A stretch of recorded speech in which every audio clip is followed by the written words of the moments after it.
In order to calculate forces exerted by moving fluids and to calculate other effects of flow, such as transport, we must be able to describe the dynamics of flow mathematically. To discuss the dynamics, we have to be able to describe the motion itself. The description of motion is called kinematics. We will be interested in the kinematics of continuous media, that is, in describing the motion of deformable stuff that fills a region. Specifically, we'll be interested in describing the displacement, velocity, and acceleration of material points in the two reference frames commonly used in fluid mechanics. We'll show how these two descriptions are related to one another. In addition to moving from place to place, an elementary piece of fluid is generally squeezed or stretched and rotated as it goes. We are going to focus our attention on the translation, not on the deformation. In this flow of water through a contraction, hydrogen bubbles have been used to identify pieces of fluid so that we can follow their motions. These pieces are quite large, however, and we would like to examine the motion of very small, infinitesimal bits of fluid. Therefore, it will be more convenient to have a computer simulate these motions and generate the visual displays for us. We will use open circles, as we are doing here, to identify material points. In elementary mechanics, we are accustomed to describing the position of a material point as a function of time, using a vector drawn from some arbitrary initial location to indicate the displacement. We will use open vectors, as here, to indicate velocity and displacement relating to material points, open points. In a given motion, we can compute the velocity and acceleration of such a point at each instant. Here we indicate the velocity by a vector attached to the point. In a continuous fluid, of course, we have an infinity of mass points, and we have to find some way of tagging them for identification. A convenient way, though not the only one, is to pick some arbitrary reference time, which we will call the initial time, and identify the material point by its location at that time. Mathematically, we would say that the velocity is a function of initial position and time.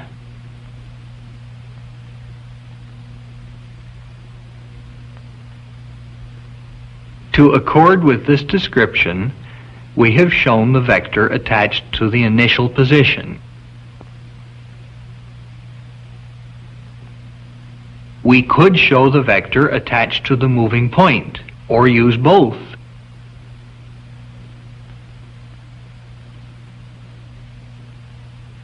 If we were displaying the motion of a group of points like this, whose vectors do not interfere with one another.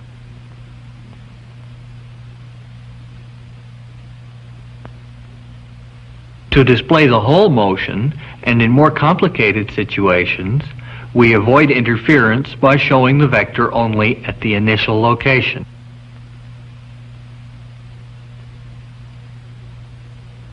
To describe the whole motion, we would have to give the velocity of all the pieces of matter in the flow as a function of time and initial position, like this.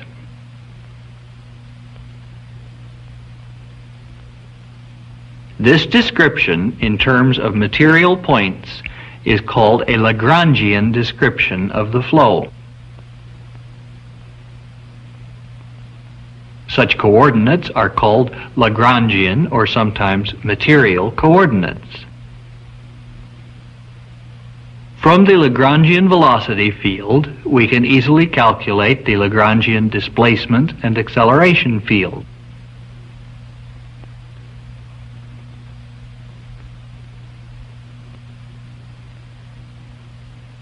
We can imagine attaching an instrument, like a pressure gauge, to a moving point to make what we might call a Lagrangian measurement.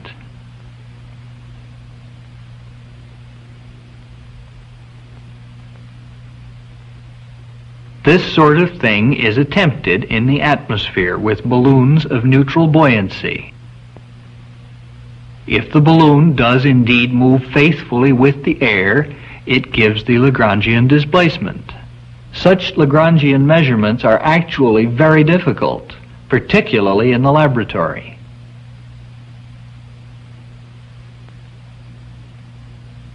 We usually prefer to make measurements at points fixed in laboratory coordinates.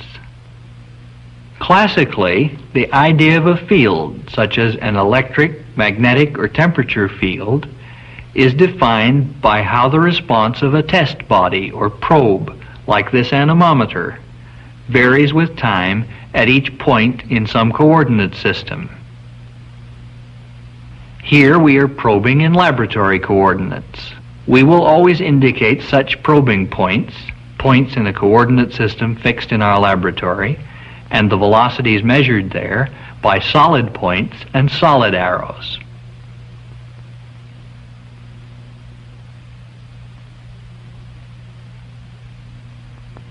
Here is a grid of points fixed in space.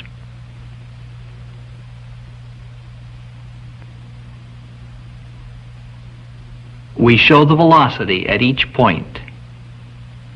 A description like this, which gives the spatial velocity distribution seen by a probe in laboratory coordinates, is called an Eulerian description of the flow.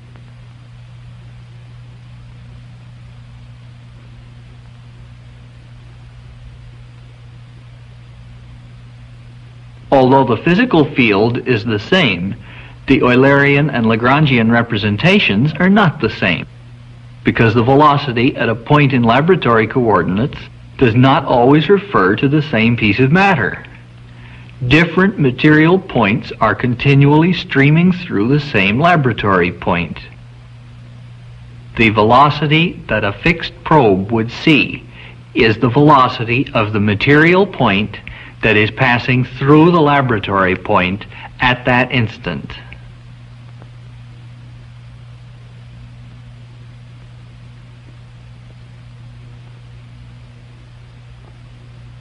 It's an advantage of the laboratory coordinates that there's often a frame of reference in which the Eulerian field is steady.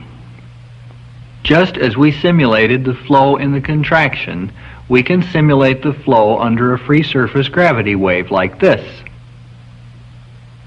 To make things clearer, we have rather exaggerated the wave amplitude.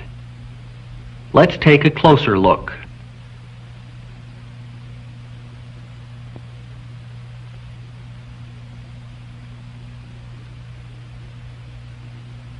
These are moving material points and their path lines.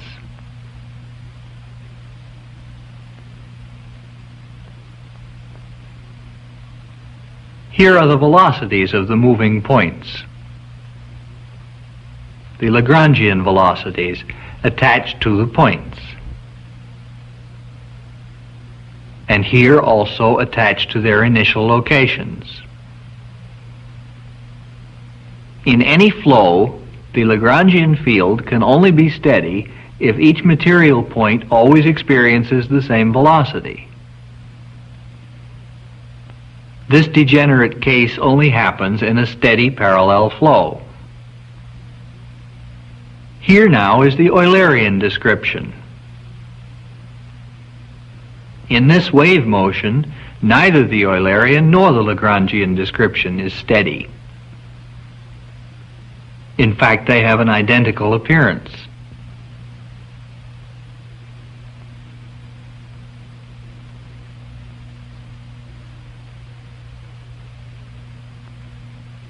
In this flow, if we move our frame with the wave speed, the Eulerian pattern will become stationary. Let's do this and indicate the translation velocity by an arrow at the bottom.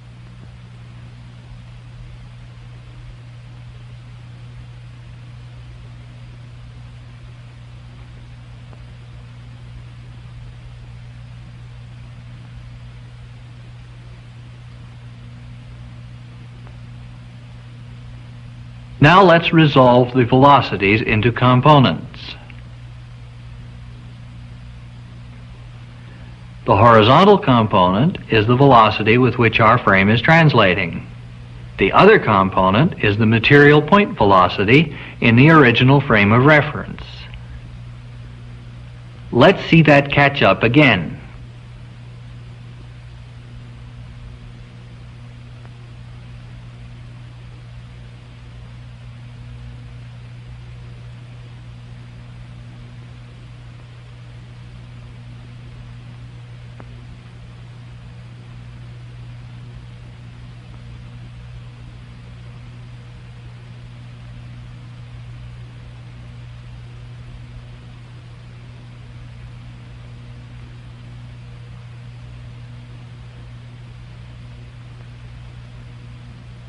The path lines, which are also streamlines in this frame of reference since the flow is steady, resemble the form of the free surface. As a material point passes through each laboratory point, its velocity is instantaneously the same as that of the laboratory point. It is partly this possibility of eliminating one of the variables in the analysis, time, that makes the Eulerian representation more attractive. Most laws of nature are more simply stated in terms of properties associated with material elements, Lagrangian quantities. But it's nearly always much easier mathematically, when describing a continuum, to deal with these laws in laboratory coordinates. Thus, to write our conservation equations, we have to talk about transforming from one set of coordinates to the other. Let's talk first about the relation between time derivatives in a scalar field. Let us imagine a river in which a radioactive tracer has been distributed. Since we're interested in local changes, let us look at an infinitesimal part of this river. Now let us imagine that the tracer is suddenly and uniformly distributed in the river.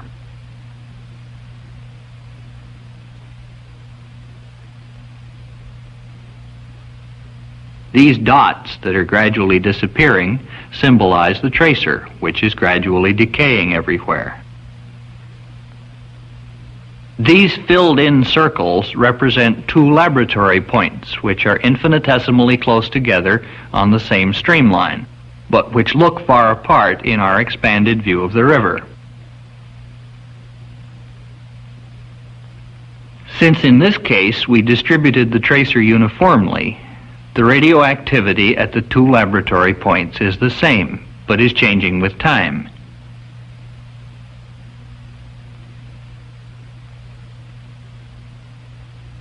We can add radiation counters at the laboratory points.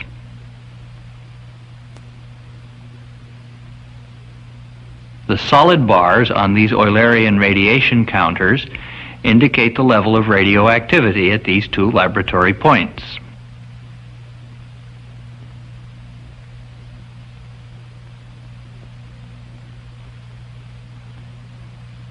We can monitor the level experienced by a material point traveling from one laboratory point to the other by watching the open bar on the Lagrangian counter carried by it.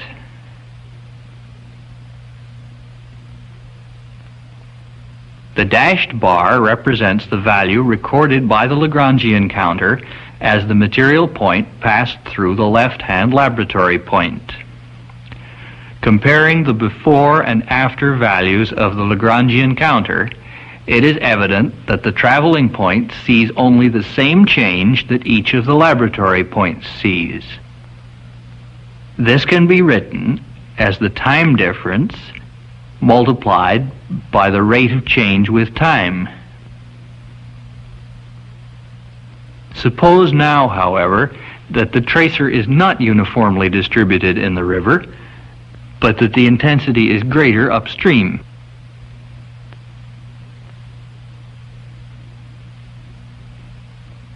Now the intensity at the downstream point is initially lower, and of course both are decreasing with time as before.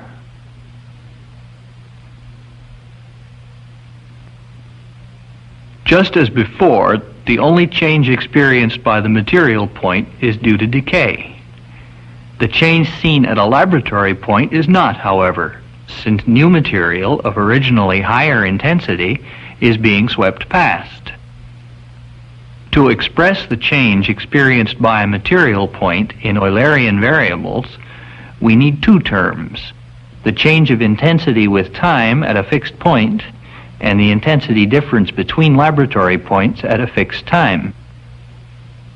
The total change when the material point has reached the right-hand laboratory point is given by the difference in level between the dashed counter on the left and the Lagrangian counter. The change with time experienced by either laboratory point is given by the difference in level between the dashed counter and the Eulerian counter on the left, and can be written, as before, as the time difference multiplied by the rate of change with time.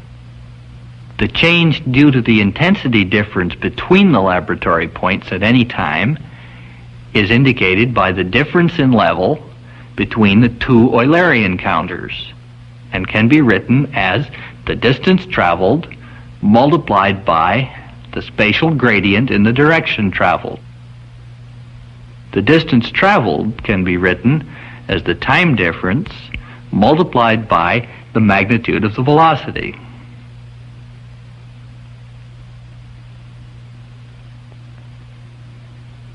The total change is the sum of the two changes described.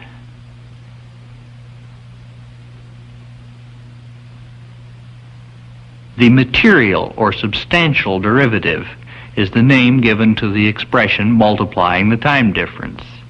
This is simply the rate of change with respect to time seen by the material point as it passes the laboratory point, expressed in laboratory coordinates.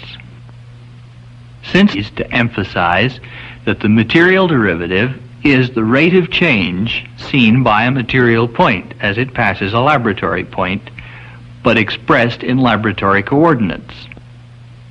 In vector notation, the velocity times the gradient in its direction can be written as the scalar product of velocity and the gradient.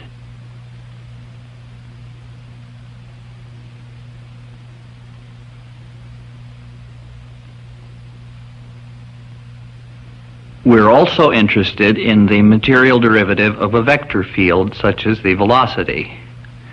We're especially interested in that because the material derivative of the velocity gives an expression for the acceleration in a form which we need for the momentum equation. The expression that we just obtained for the material derivative of a scalar field would work just as well for each component of a vector field, but we can also show the material derivative of the vector field directly. Here are two laboratory points infinitesimally close to one another in a magnified view of an arbitrary steady flow. They lie on the same path line, and a material point is traveling from one to the other.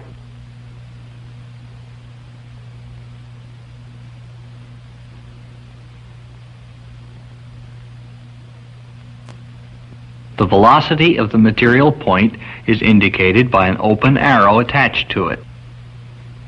Clearly, although the flow is steady in the laboratory frame, the moving material point experiences change as it travels to regions where the steady velocity is different. The total change will be the difference between the velocities at the two laboratory points, indicated by the solid Eulerian vectors.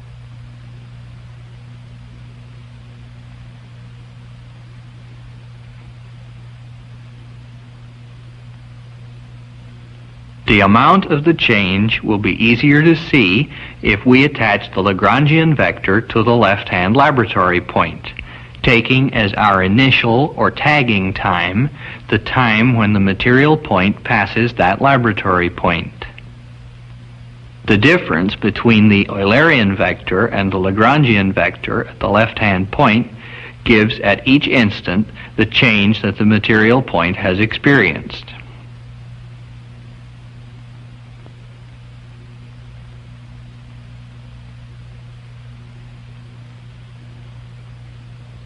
The total change when it arrives at the right-hand point, a vector distance delta r away after a time delta t, can be written as the vector distance traveled times the gradient of the velocity. The distance traveled is just the time difference times the velocity.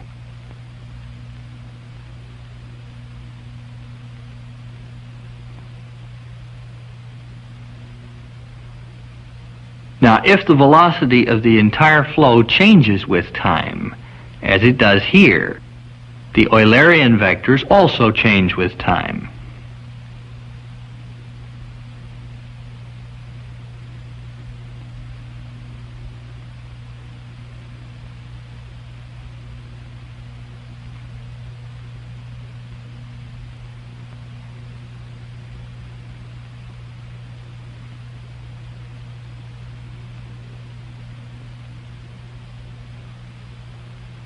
The amount of change will be easier to see if, in addition to placing the Lagrangian vector at the left-hand point, we include as a dashed vector the initial value of the left-hand Eulerian vector.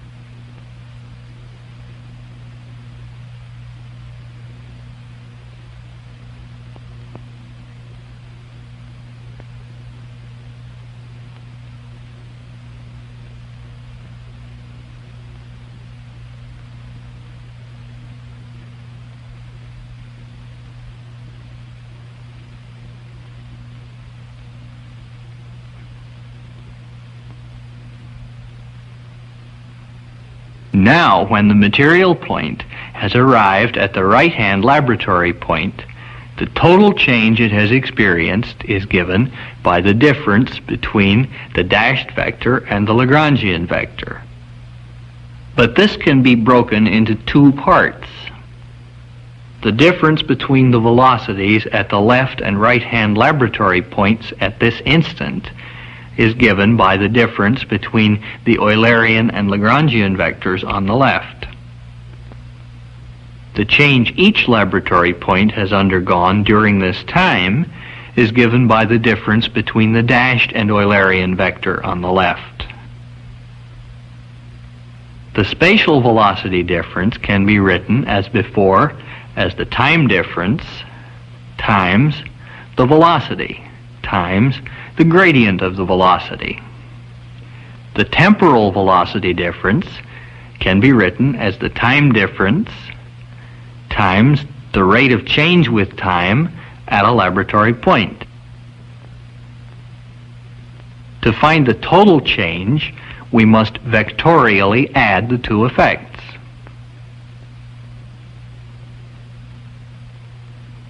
The material or substantial derivative is just the expression multiplying the time difference. This is the rate of change seen by the material point as it passes a laboratory point, written in laboratory coordinates. In this way, the acceleration, more simply written in a Lagrangian description, has been expressed in Eulerian notation.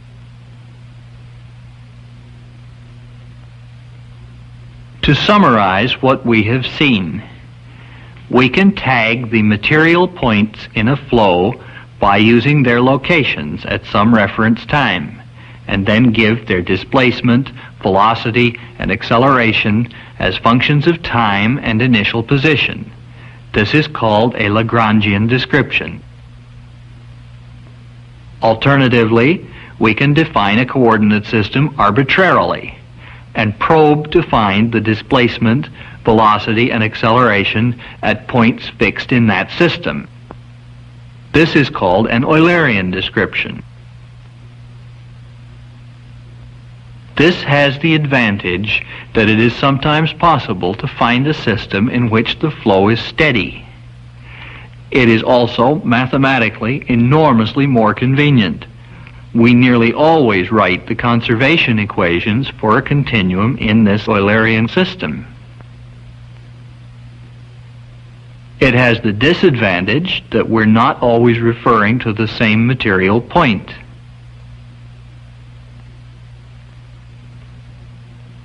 We can, however, transform from one system to the other by using the fact that displacement and velocity at a laboratory point is the displacement and velocity of the material point that happens to be there.